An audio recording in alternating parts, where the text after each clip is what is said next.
I'm talking to you today because I found out that I have muscular dystrophy. It all happened about 2 years ago. I didn't know, but I was getting weaker every year on the job. And about 2 years ago, April 2016, right in this room right here, I was doing my work performance exam, and I couldn't finish it in time. I couldn't finish it hardly at all. It took me 16 minutes. We were supposed to do it in 10 minutes and 47 seconds. And I was never fast at it. I was like an 8 or 9 minute guy, but I did it every year, no problem. And I couldn't do it. And I finally finished it because we don't give up. And afterwards, I could barely stand. I was bradycardic. I was having trouble breathing. My O2 saturations were low. And I was just quivering. My muscles were done. And so I went on light duty. They sent me to the ER that day, and I was cleared. I had a litany of doctors I had to see over in a row. One was a cardiologist because I had some arrhythmias that were happening, and the cardiologist cleared me for work, said you can go back to work. I went to see a pulmonologist, and he checked my lungs out. I did some more breathing tests, more detailed ones than what we do every year at a physical. He's like, your lungs work, you can go back to work, and all I got to do is pass this test.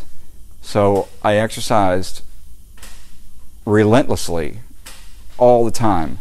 I threw the ladders and carried the hose and ran up and down these stairs over here, and I did this all the time, 2-3 times a week, and dragged our mannequin, and every single time it just seemed harder and harder. And I rested, and I followed every fitness regimen I knew about my entire life, I've ever learned about. Exercise, diet, everything, which I did normally. I was one of the guys who was known for doing a lot of exercise. I used to go up and down high rises, stair in my full gear just for PT, and none of it worked. It actually got worse. I came to do my work performance test several times after that. One time I couldn't even finish it.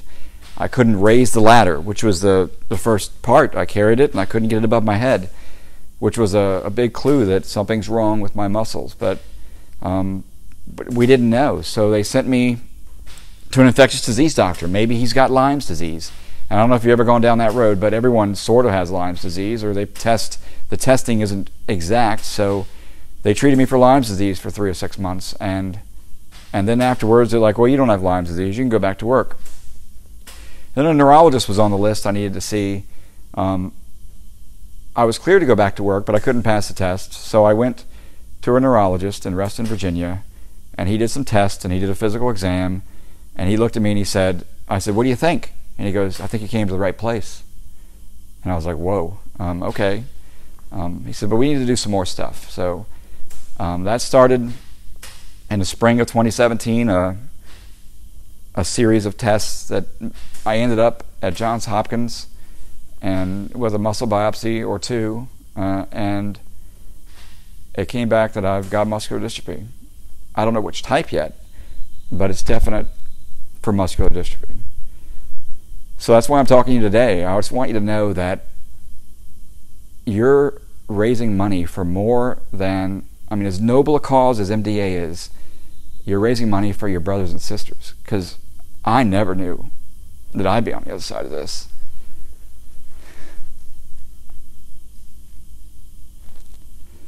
Not once. And I was always a champion of MDA. I always wanted to be the shift that collected the most money, the unit that collected the most money, and I never really knew what it meant. I was happy to get a call because it was a break from the hot sun and the streets, and I would go out and save a life. But let me tell you, the work you do in those 3 days, is far more impactful. You touch more lives in 3 days than you do the other 362 days a year.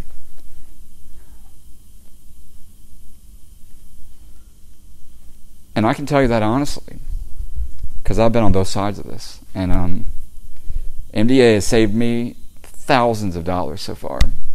They do free genetic testing. The MDA clinic I go to at Johns Hopkins, I can see it on their faces. The lives that you touch every time I go into the waiting room and I see everybody sitting there, all their families. it's something I never realized when I was filling the boot. It was a competition. Who can raise the most money? This is a great cause.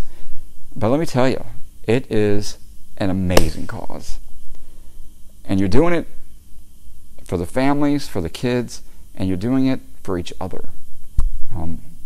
There's no more noble charity that I could think of that we could latch onto. And so just do your best. And from the bottom of my heart, as a patient now, I just want to thank you. What you do is amazing.